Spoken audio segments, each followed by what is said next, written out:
What are some of the downsides to working for a national network right out of college? I would say if you're just not going to be as good as you want to be right away, and you might not know it at the time. And I didn't. Um, and you shouldn't, right? Like you have to go in with the confidence. You have to feel good about what you're doing. And at the time, that's how I was attacking it. I was attacking it with confidence. And I'm sure that made me sound my best on the air. But then looking back, there is a sense of like, were you ready for prime time? And the answer on some levels is bound to be no, because you still have a lot of development ahead of you. And I would say that that's the biggest downside is you're not going to come in and take it by storm. It would be very difficult to do that because you're not fully baked as a broadcast professional yet. What was your relationship with kind of experimenting? Because you're on a national network for a national, sports audience. You're not in the middle of Montana, small market. Yeah, well, one challenge I'd say is at Syracuse, there's this culture of constant feedback. And it's probably the main reason why kids get so good at Syracuse is because all of the work that they do and they put on the air, you turn around and there's an upperclassman who knows more than you telling you you did this well, you did this well, but you did this like crap and this was shit. Yeah. And that's valuable. And then once you go out into the real world, I think like 95% of people in the industry would agree that pretty much goes away and people aren't as upfront with you. So you really need to go out of your way to seek feedback. I think one of the biggest challenges was not hearing that anymore and not knowing, okay, well, how well am I doing? And feeling that insecurity and that anxiety of, how's my work being received? Like, am I doing well? Yeah. Um, yeah, I think it was just working through that mainly. Have you ever like been scared to tell people your age because you're so young and so people may not feel like you're ready for the challenge or not, whether that's fair to you? Yeah, well, I definitely kept my age quiet in terms of like on the internet, Yeah. publicly, and yeah, I didn't, I knew that that was something that could be used against me if there was the opportunity, but usually it would come like if somebody disagrees with me, they'll be like, "Oh, this kid doesn't know what he's talking about." But if they agree with me, then it's a non-issue. So usually it's just the weaponization of age when it's convenient. That said, it's something that I try to use as fuel and motivation when it comes to like Tennis Channel. Like, all right, I got to prove myself. It means I got to act real professional. It means I got to dress maybe a little more professionally. Um, yeah, there's definitely going to be people who look at you. Like, I think I made no illusions about this, and I still don't. There are going to be older people who say, "What's going on here?" This person's young and it's annoying that they're having success because they're young. So that's how it is. Like, I hope when I get older, I'm not like that. I haven't experienced that a ton firsthand. Again, a lot goes on, I'm sure, like behind your back that you don't know about. But I'm sure that there's been a lot of that. The one thing that I had to be careful with, though, and I definitely fell into this trap, as far as on air performance specifically, and this is mostly a play by play thing, you got to be careful not to try to sound a certain way, like to try to sound older than you are. And I think especially when my actual voice and my sound was a little bit underdeveloped immediately out of college. I didn't sound like Jim Nance. I still don't, but you know what I mean? Like Yeah. it's not That's what people say about Noah Eagle. They say that about Noah Eagle.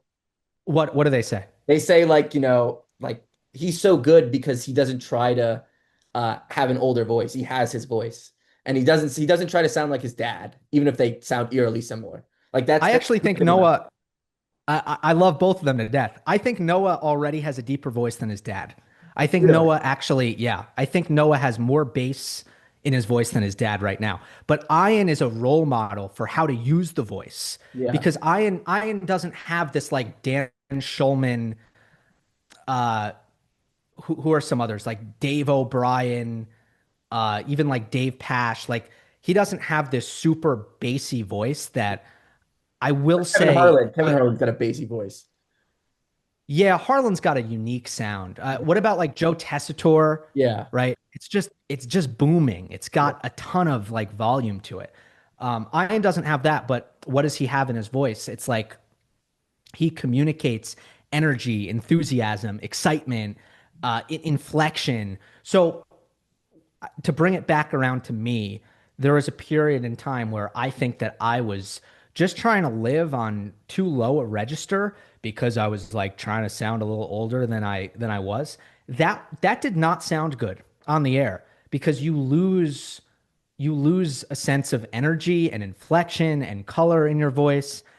So that was a pitfall. Like that was one way in which my youth uh, put me in a bad direction.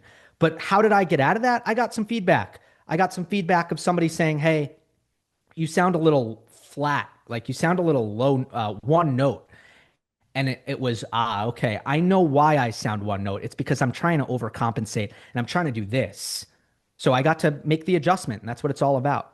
Do you think part of that adjustment came from just like being in that space more? Like because like you start like out of college, you're post grad, you're working for the tennis channel, but like you're really doing the job the older you get and the more experience, like you're kind of living it more, if that makes more sense.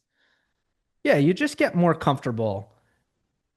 I mean, you still remember how you felt even in your stomach when you would go on the air. Like my first few times, and I think this lasted a long time. Like there's a certain like butterfly, there's a certain nervousness, Yeah. and then eventually that just starts to fade more and more and more to a point where you feel at home. It's okay to have some nerves. Uh, there's probably such thing as too far the other direction where you're too relaxed and there's a certain amount of nervousness that actually keeps you sharp. But yeah, there's definitely just settling in. Like everything else, it takes reps. But I think crucially, and what some people leave out is they say it's just reps. It's not just reps, right? Because if you if you repeat bad habits, the reps are not leading you somewhere better. So it's reps and feedback and adjustments. Yeah. I think that's the complete, like you have to complete it with the other stuff. It's not just reps. Well, yeah, because you could be improving on X thing, but also deteriorating on Y thing. And then Hmm. the pendulum, you're like, you're going up here, but you're going down here in equal amount, where you're still kind of right here for all my visual viewers. Yeah, I mean, if you take just sports for an example, if you have a flaw in your mechanics, whether you're a pitcher or a batter or a quarterback or a tennis player, and you train that shot over and over again with that flawed mechanic, you are not fixing it. Yeah. You are ingraining it. Yeah. I want to switch the topic a little bit. You're talking about how there's less jobs in tennis media compared to, football and basketball. But at the same time, your voice is larger. So your 40,000 followers, or about 40,000 followers on your YouTube channel is can do much more of an impact to that tennis community than 40,000 followers for an NBA channel. How do you take advantage of that, knowing that you have more weight with your audience than other sports? Yeah, I mean, it's starting to get more, the tennis space is starting to get more and more crowded, just like every other space. I mean, the proliferation of podcasts and YouTube shows and even Instagram and TikTok content, I think the era of democratization in that sense is very much here, and you're never really going to benefit anymore from scarcity. But I think the biggest thing that a lot of the big podcasts at this point benefit from or benefited from at one point is scarcity. Like Bill Simmons was early in the podcast game. The tennis podcast, which is the number one podcast in tennis, at least on the audio side, maybe not on YouTube, but on the audio side, they were like way, way, way early on. Joe Rogan like started his podcast in the early days of podcasting. And like so these big pot Mark Maron, the comedian, his podcast was has been around forever. So if you entered the space at a time where there weren't a lot of people there, that was a huge advantage, and that can still exist. But now it's about where can you kind of get ahead of the curve. And for some people, they might have been early on TikTok and it just wasn't very crowded there. And it was during the pandemic and they got really, or I know somebody who was early on Snapchat content. So there's all these different kinds of things. But event, essentially, when I started doing tennis content on YouTube, it was basically me and three others. One of them went away at a certain point. So it was me and two others. And that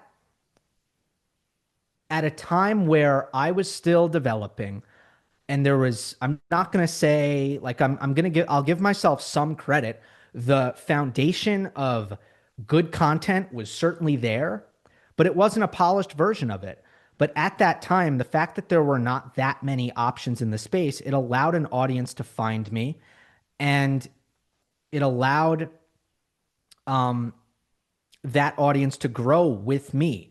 So I just think if you enter a niche space, you don't it does the space doesn't need to be niche, but I think just part of what's important on the internet is you're offering something that people haven't found yet. I think that's like a pretty fundamental tenet of how to how to create content that is going to find an audience. It needs to feel fresh in some ways. And for me, yes, there are aspects of the content I'm doing that isn't necessarily replicated anywhere else, but it was also at the time that I wasn't in a very crowded space.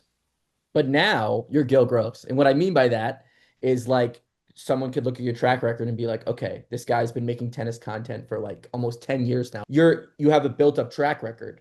Like you're Hmm. not just someone new on a new platform. Like you've been doing this for Yeah. a long time. So when people look at your content now versus when they were looking at it while you were still in college or still in high school, it's got a different connotation because even though you're young, you're not young to the space. You're a veteran. No.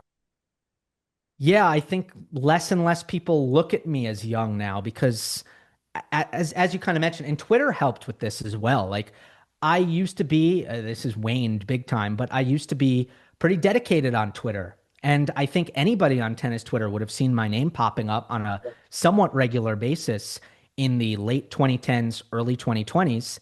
And that's another contact point of name recognition. So yeah, I do think that obviously not everybody in tennis knows who I am, but I do feel I've gotten to a point where I've been around enough. If you're on the internet, if you're online, you've probably at some point crossed paths with me. And that is, I think, in some ways an accomplishment in itself, and it makes things easier going forward.